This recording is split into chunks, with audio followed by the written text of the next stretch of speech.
Hello there Tenno, and welcome back to another Frame of Lore video. Today we are going to be discussing the Drifter, and touching a little bit on Duviri, as the two link together quite closely. Now as always, this video will contain spoilers for the game, so if you would rather be left completely in the dark, then this is your warning. But without anything more, let's get into today's video. So, the Drifter.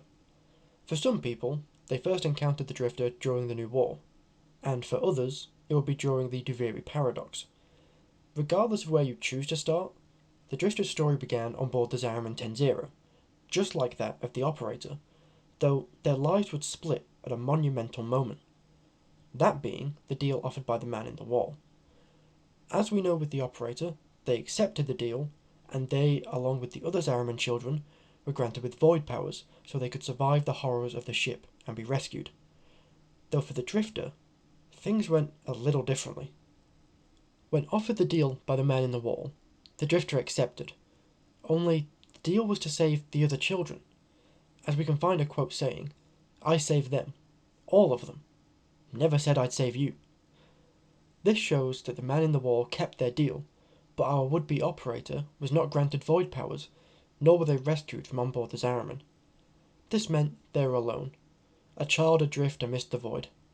To cope, they resorted to the tales of Duviri, which, in turn, caused their emotions and memories to react with the void, and ultimately brought the kingdom of Duviri to life through a conceptual embodiment as a group of floating islands that were close to the Zariman. From here on out, that child would become the Drifter. So, we can't talk about Duviri without delving a little bit into the paradox itself. So, with the Drifter trapped in the void on an endless loop, they find themselves repeatedly sentenced to death by a tyrant named Dominus Thrax, which caused the Drifter to be in a more depressed state and no longer recall who they were. Though during one execution, they felt a sensation of being stabbed, and a mysterious hand appeared, giving them strange powers. They were then guided to Teshin, who some of you may recall from the base game, though this version is a bit different. He explains that they have been granted aid from beyond the void walls of their prison, and he slowly teaches the Drifter the ways of the Tenno and how to use the Warframes. During this time, the Drifter acquires a piece of a figurine when they are transported aboard an abandoned derelict through a paradox. Teshin tells them that more pieces from the paradox are needed to escape this prison.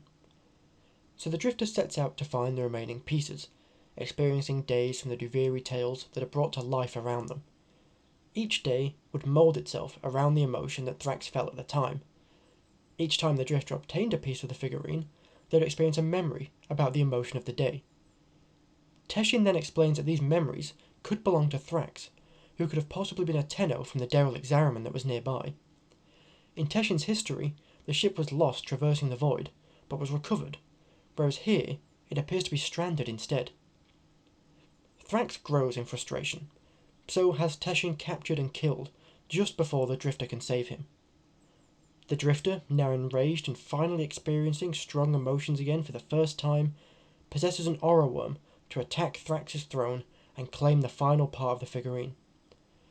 Upon seeing that the figurine is one of Thrax, the Drifter has a moment of realization. They realize that they were the Tenno that accidentally created Duviri. It was a manifestation of their emotional trauma aboard the Zariman, based around a storybook. With the Drifter now in control, they decided to reset the world and bring back Teshin, though this also gave Thrax back his throne.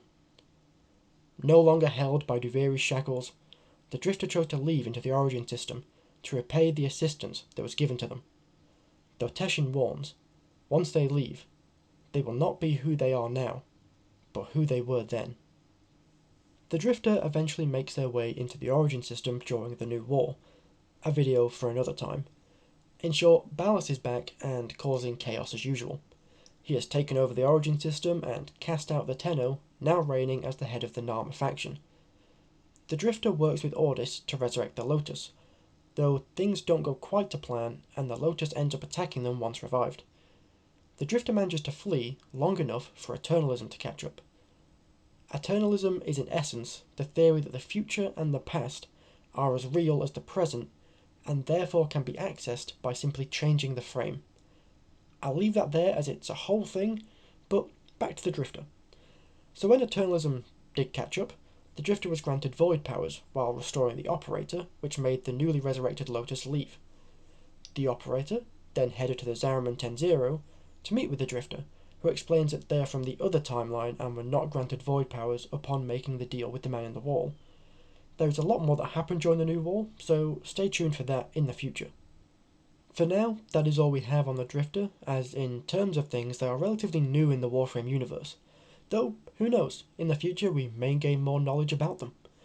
Though, that is it from me for today. If you enjoyed the video, please consider leaving a like and subscribing, as it really does help the channel grow and get noticed.